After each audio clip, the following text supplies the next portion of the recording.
Sun Tzu y el poder de los espías.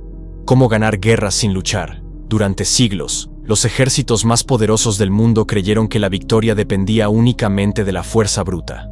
Más soldados, más caballos, más armas. Pero había un hombre que pensaba distinto. Sun Tzu, el mayor estratega de la historia, enseñó que la guerra jamás se decide solo en el campo de batalla, sino en las sombras, en los secretos, en la información que nunca llega a los ojos del enemigo. En su obra inmortal, El arte de la guerra, dejó una lección que los generales más sabios jamás olvidaron. La información es un arma más letal que la espada, más destructiva que una flecha, más decisiva que un ejército entero. Y esa información solo podía obtenerse a través de los espías. Para Sun Tzu, los espías eran la herramienta suprema del estratega. No eran simples informantes, sino las piezas invisibles que podían cambiar el curso de una guerra sin derramar una gota de sangre. Los dividió en 5 tipos, cada uno con un propósito distinto, cada uno con un poder capaz de desmoronar imperios desde dentro. Lo más inquietante es que, aunque escribió estas palabras hace más de 2500 años, sus enseñanzas siguen vivas hoy. Los espías no solo decidieron batallas antiguas, también moldearon imperios modernos, destruyeron gobiernos y todavía dominan la política mundial, las grandes corporaciones y hasta nuestra vida diaria, aunque no lo notemos. Hoy, en Sun Tzu, en acción, te voy a revelar cómo estos 5 tipos de espías cambiaron la historia, y cómo sus métodos aún son usados en guerras, negocios, tecnología y hasta en las redes sociales que revisas todos los días. Número 1. Espías locales. Sun Tzu decía: usa a los habitantes del lugar como tus espías. Con una frase tan breve resumía una verdad eterna. Un ejército que entra en un terreno desconocido es como un ciego en un laberinto, y los únicos que tienen las llaves son los que han vivido allí toda su vida. Los locales saben lo que los mapas no muestran. Saben qué río se desborda en primavera, qué colina parece firme pero es puro barro, qué sendero secreto conecta 2 aldeas sin ser visto. Saben además los rumores, las tensiones y los resentimientos. Esa información puede ser tan decisiva como 1000 soldados más en el campo. Alejandro Magno, el gran conquistador, no venció solo por su genio militar. En cada territorio se ganaba a los pobladores, les ofrecía respeto, les garantizaba protección y a cambio obtenía guías, intérpretes y aliados que lo llevaban hasta las fortalezas mejor escondidas. Fue así como atravesó cordilleras imposibles y logró victorias que parecían inalcanzables para un extranjero. Y este principio ha sobrevivido miles de años. Mira a las empresas globales. McDonald's no se expandió al mundo imponiendo la misma hamburguesa en todas partes. Escuchó al espía local. En la India creó menús sin carne de res. En Japón incluyó la teriyaki burger. En México adaptó sabores al gusto local. Esa adaptación cultural fue su arma secreta. En cambio, cadenas como Walmart fracasaron en Alemania porque ignoraron las costumbres de compra locales. Obligaron a los empleados a sonreír de manera forzada y cambiaron hábitos profundamente arraigados en la población. El resultado fue un rechazo masivo y la retirada del mercado. En la política moderna ocurre lo mismo. Durante la Segunda Guerra Mundial, los aliados en Francia ocupada no habrían podido ejecutar el desembarco de Normandía sin la ayuda de los habitantes locales. Campesinos, pescadores y comerciantes franceses se convirtieron en espías invisibles. Escondían soldados, señalaban movimientos de tropas alemanas y transmitían información que los radares jamás podrían detectar. Y en los conflictos recientes, como Afganistán, quedó aún más claro. Los talibanes nunca tuvieron más armas que Estados Unidos, pero contaban con un recurso imposible de comprar: el conocimiento del terreno y el apoyo de los pobladores locales. Ellos sabían dónde esconderse, qué rutas usar y cómo mezclarse entre la gente. Ese conocimiento convirtió a un ejército pequeño en un enemigo imposible de derrotar completamente. Pero atención, el espía local no siempre lleva uniforme ni trabaja para un gobierno. Hoy puede ser un cliente que deja una reseña negativa en internet y alerta a miles, un periodista regional que descubre un escándalo antes que los medios nacionales, o un trabajador de bajo nivel que conoce detalles de la operación que un director jamás ve. Sun Tzu, Lo anticipó hace 2500 años. Quien escucha al pueblo, domina el terreno. Quien lo ignora, aunque tenga ejércitos infinitos, termina cayendo en trampas invisibles. El espía local es la primera y más silenciosa línea de poder, porque al final, ningún invasor sobrevive mucho tiempo si pelea contra un pueblo entero. Número 2. Espías internos. Sun Tzu hablaba de un segundo tipo, el espía interno. Él lo definía como aquel que, desde dentro del propio enemigo, revela secretos vitales. Mientras que el espía local conoce el terreno, el espía interno conoce el corazón del enemigo, sus planes, sus discusiones privadas, sus debilidades más ocultas. Un solo hombre dentro del círculo correcto puede tener más valor que un ejército entero en la frontera. La historia está llena de ejemplos. El Imperio Romano no cayó únicamente por invasiones bárbaras, sino por traiciones internas. Funcionarios sobornados, sirvientes que informaban a los enemigos, generales que vendían información al mejor postor. Roma fue derrotada tantas veces desde dentro como desde fuera. En tiempos más recientes, la Guerra Fría nos dejó espías internos legendarios. Uno de los más célebres fue Aldrich Ames, un oficial de la CIA que trabajaba en secreto para la KGB soviética. Durante casi una década, entregó los nombres de decenas de agentes estadounidenses en Moscú, muchos de los cuales fueron capturados y ejecutados. La CIA, con miles de recursos, quedó ciega por culpa de un solo hombre en el lugar correcto. Pero este principio no se queda en los ejércitos y los gobiernos. En el mundo de los negocios también vemos al espía interno.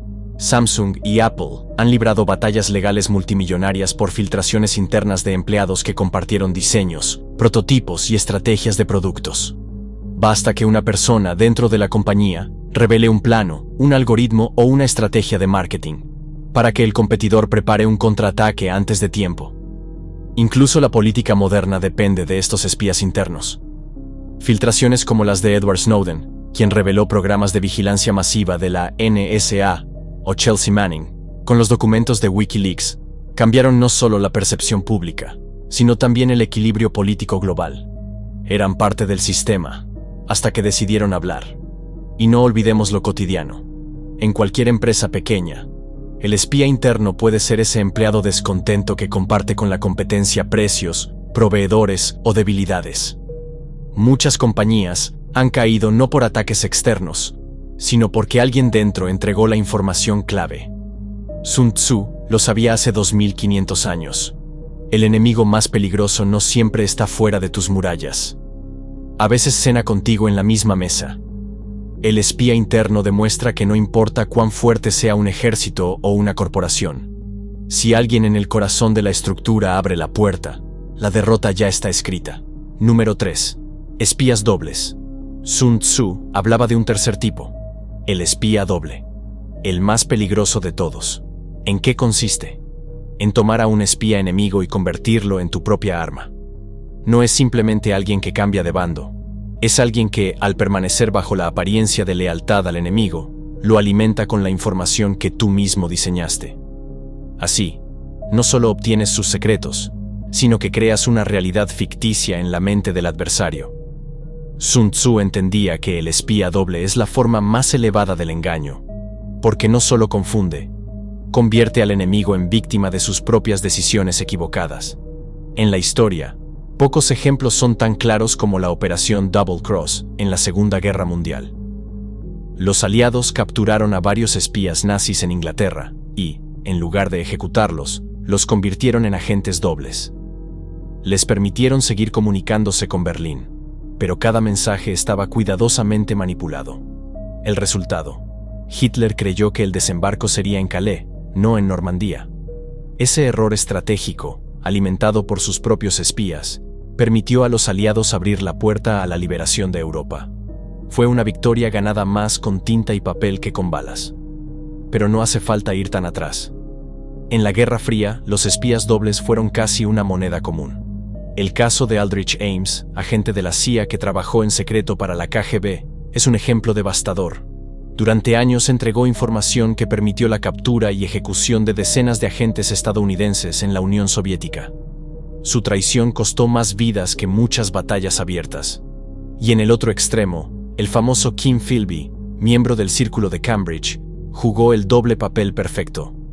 Para los británicos era un hombre de confianza, pero en la sombra servía a Moscú. Durante décadas filtró información que inclinó el tablero mundial sin que nadie sospechara. Este patrón también se ve en el mundo corporativo. Empresas tecnológicas han sufrido filtraciones que no solo les robaron secretos, sino que los hicieron tomar decisiones equivocadas.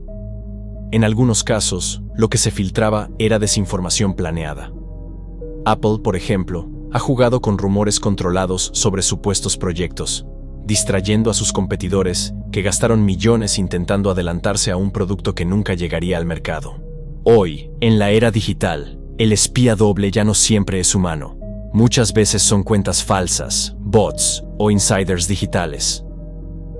Gobiernos y corporaciones infiltran foros, chats y comunidades rivales, haciéndose pasar por miembros leales, pero en realidad sembrando ideas que dividen, confunden o llevan a malas decisiones colectivas. Lo que antes era un agente infiltrado con cartas cifradas, ahora es un perfil anónimo en redes sociales que destruye desde adentro. Y en la vida personal también ocurre. ¿Cuántas veces alguien se gana tu confianza solo para llevar tu información a otro lado? Puede ser en un trabajo, en una negociación o incluso en un círculo social. El espía doble no siempre viste de traje ni lleva documentos clasificados. A veces es ese amigo que, con una sonrisa, sirve a dos bandos. Sun Tzu lo dijo con claridad. Toda guerra se basa en el engaño. El espía doble no solo roba secretos, crea verdades falsas. Y eso es más poderoso que cualquier ejército, porque un enemigo que pelea con datos falsos no solo se debilita, se derrota a sí mismo. Porque la mayor trampa no es esconder la verdad, es inventar una mentira tan convincente que el enemigo luche hasta el final creyendo que estaba ganando. Número 4. Espías liquidados. El cuarto tipo es el más desconcertante de todos, el espía sacrificado. ¿Quién es? Es aquel que parece traicionar a su propio bando, pero en realidad está sirviendo a un plan mucho mayor. Su misión es entregar información falsa al enemigo, aunque para lograrlo tenga que pagar un precio, su reputación, su libertad o incluso su vida. Sun Tzu lo veía como una pieza que se quema en el tablero, pero que, al hacerlo, abre la puerta a una victoria más grande. Un espía sacrificado es como una sombra voluntaria. Acepta ser usado como carnada para que el enemigo crea que ha descubierto un secreto vital, cuando en realidad lo que recibe es puro veneno disfrazado de verdad. La historia está llena de estos casos. Durante la Segunda Guerra Mundial, los británicos utilizaron la famosa Operación Mincemeat. ¿En qué consistió? Tomaron el cadáver de un hombre sin hogar, lo disfrazaron como un oficial británico y le colocaron documentos falsos que revelaban una invasión en Grecia. Lo dejaron a la deriva para que fuera encontrado por los nazis. Berlín cayó en la trampa. Movió sus tropas hacia el Mediterráneo, mientras los aliados desembarcaban sin resistencia en Sicilia. Ese cadáver fue, literalmente, un espía sacrificado que cambió el curso de la guerra. Otro ejemplo brutal lo encontramos en la antigua Roma. Algunos generales romanos, cuando sabían que un esclavo o mensajero podía ser capturado, le entregaban información deliberadamente equivocada. Ese esclavo era sacrificado. Lo torturaban, lo ejecutaban. Pero el enemigo terminaba actuando sobre datos falsos que lo conducían directo a la derrota.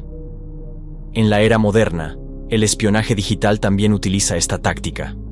Grandes corporaciones dejan escapar prototipos falsos, patentes incompletas o rumores diseñados para que la competencia gaste millones persiguiendo un espejismo. En 2010, por ejemplo, hubo casos documentados en la industria tecnológica donde empresas difundieron especificaciones falsas de chips y componentes para filtrar a los competidores, que corrieron detrás de fantasmas mientras el verdadero producto avanzaba en secreto. Incluso en la política ocurre a diario. Gobiernos han entregado información clasificada a propósito a periodistas, sabiendo que los servicios de inteligencia enemigos la tomarán como oro puro. Esa información manipula decisiones enteras, invasiones que nunca llegan, alianzas que nunca existieron, amenazas que eran humo. El espía sacrificado es, en esencia, un actor que muere en escena, pero cuyo sacrificio hace que la obra se desarrolle a favor de su general. Y si bajamos al terreno personal, todos hemos visto esto en menor escala. ¿Qué pasa cuando en un negocio alguien revela un secreto de estrategia que en realidad no es el verdadero? Los rivales se lanzan de cabeza a copiarlo, gastan, se desgastan, mientras el verdadero plan sigue oculto, creciendo en silencio. El espía sacrificado nos recuerda que a veces ganar exige renunciar, que hay batallas donde el costo está calculado, donde perder una ficha es la única manera de atrapar al rey. Sun Tzu lo entendió hace más de 2000 años. El sacrificio de uno puede salvar a miles. Si lo que entrega al enemigo es una mentira lo bastante creíble como para que lo consuma hasta el final. Porque al final, el espía sacrificado no es una pérdida, es una inversión. Una trampa mortal envuelta en un regalo que el enemigo nunca dudará en aceptar. Número 5. Espías vivos. El espía vivo es el tesoro más valioso de cualquier ejército. Sun Tzu lo definía como aquel que logra entrar en territorio enemigo, conseguir información vital y regresar con vida para transmitirla. Porque de nada sirve descubrir los secretos del enemigo si no hay quien los cuente después. El espía vivo no es solo un infiltrado. Es un maestro del disfraz, de la adaptación y del silencio. Es alguien capaz de caminar entre el enemigo como si fuera uno de ellos, de escuchar lo que no debería escuchar, de ver lo que nadie más ve, y volver para contar la verdad. La historia militar está llena de estos héroes invisibles. En la Segunda Guerra Mundial, miles de agentes de la resistencia europea actuaron como espías vivos. Uno de los más famosos fue Richard Sorge, un periodista alemán que en realidad trabajaba para la Unión Soviética. Estaba tan bien infiltrado en Japón que logró obtener y enviar a Moscú información clave. La fecha exacta en que Alemania lanzaría la Operación Barbarroja contra la Unión Soviética. Gracias a él, Stalin pudo mover tropas del frente oriental y resistir el ataque nazi. Sorge se movía como pez en el agua, nadie sospechaba de él, hasta que fue descubierto y ejecutado. Pero sus informes, mientras vivió, cambiaron el curso de la guerra. En tiempos más recientes, los espías vivos no siempre son personas con gabardina y gafas oscuras. Hoy se infiltran en oficinas, en sistemas informáticos, en chats privados. Durante años, empresas tecnológicas han usado empleados infiltrados en las sedes de sus competidores, contratando supuestos ingenieros o consultores que en realidad estaban ahí para robar información clave.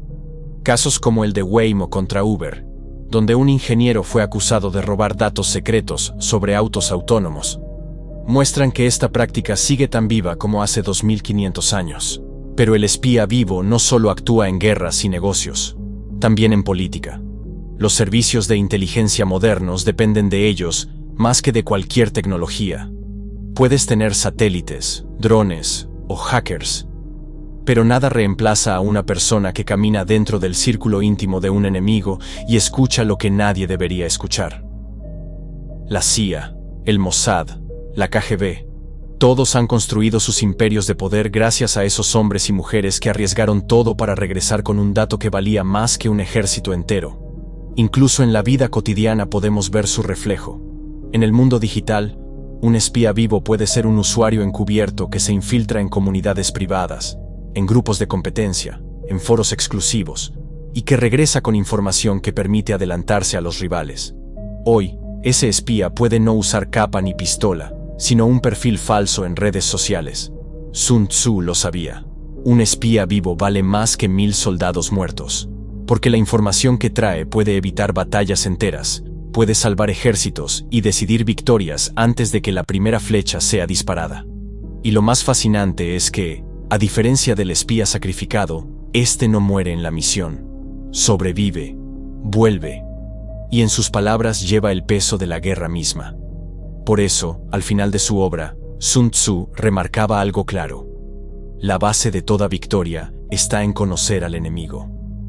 Y para eso, no hay arma más poderosa que un espía vivo. Porque la guerra puede pelearse con lanzas o con satélites. Pero el bando que mejor información tenga, siempre será el que conquiste el futuro.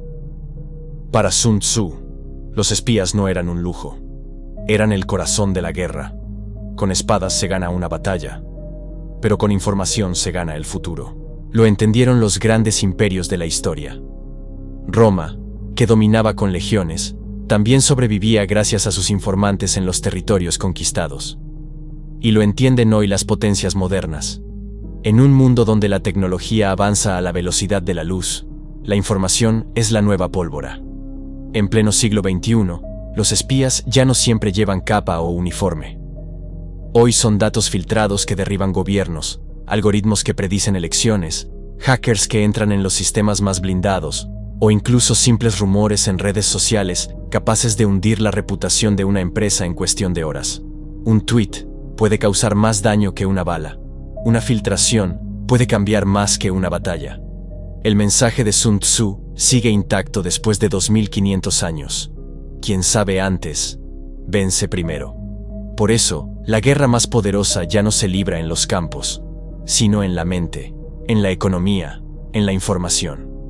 Y el bando que entiende esto tiene ventaja antes de que suene el primer disparo. Si te gustó este video, suscríbete a Sun Tzu en acción. Aquí seguimos desenterrando las enseñanzas del mayor estratega de la historia, para que las uses en tu vida, tus proyectos y tus batallas del día a día. Recuerda, la información es poder, y quien domina la mente, domina la guerra.